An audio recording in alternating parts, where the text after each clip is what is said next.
680's business editor Richard Southern joined us. Richard, it's the type of stock really no one wants to see, but shares in some companies are surging on news of an Ebola outbreak. Yeah, no one wants to see this type of stock rally. Francis, 17 people have died in the Democratic Republic of Congo, and health officials confirm it is due to the Ebola virus, that deadly hemorrhagic fever.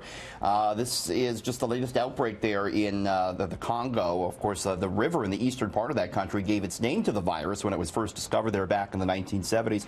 What we've been seeing here the last few days is shares of companies that make hazmat suits and other protective medical gear moving higher as a result of this. Lakeland Industries, they make hazmat suits. The stock up as much as 10%, highest since last November. Alpha Protec, that make protective masks, up some 11%. And shares in pharmaceutical giant Merck up more than 2%. Merck's Ebola vaccine has been found to protect against the deadly virus. Certainly no threat to us here, but still investors quick to move in on those stocks, Francis.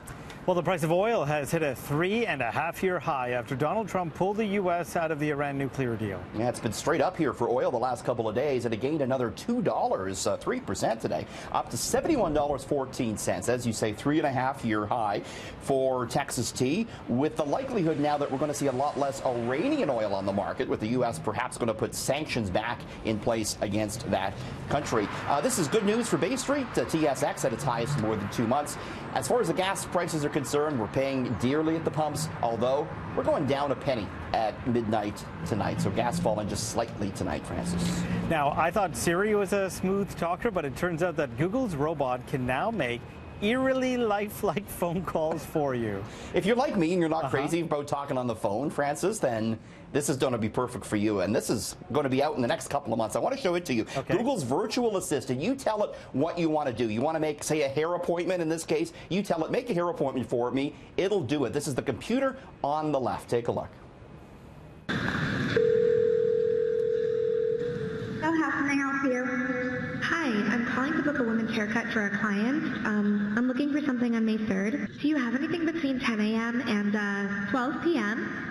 Depending on what service she would like. What service is she looking for? Just a woman's haircut for now. Okay, we have a 10 o'clock. 10 a.m. is fine. Okay, what's her first name? The first name is Lisa. So really? How natural is that? I mean, the real person on the right didn't even know they were talking to a computer, Francis.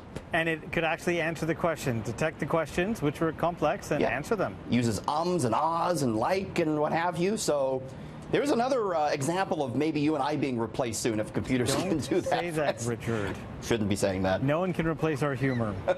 Bitcoin is going mainstream. So Wall Street says, I guess banks are now getting into the digital currency game. Yeah, they are. And Bitcoin's 10 years old now. And so Wall Street wants in on it. New York Times reports that the New York Stock Exchange is getting set to open an online trading platform for the digital currency.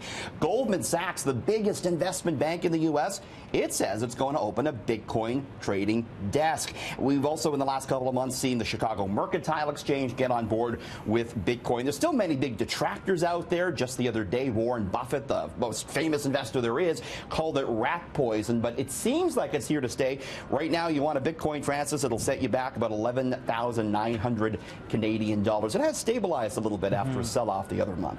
But, you know, people like to still collect those real coins, and we showed it to you in Entertainment City. There's a new royal coin coming here to Canada. Yeah, it is, and they showed it off at the Centre for Mental Health and Addiction today because that's a cause well known to Harry. He's a big advocate for mental health. So it's the engagement photo of him and Meghan Markle. It's 1 ounce of pure silver, and there's a Swarovski crystal on there as well. The face value is $20. The mint, though, is selling it for almost $105. So a coin there to commemorate the royal wedding, Francis, which is just over a week away. Oh, I know you're excited. Can't wait. And what, we got Melanie Ng going over there for the royal wedding? She is going, yeah. Exciting stuff, Francis. I think she's going to be right, like, in the third row. Wow. No, she's not.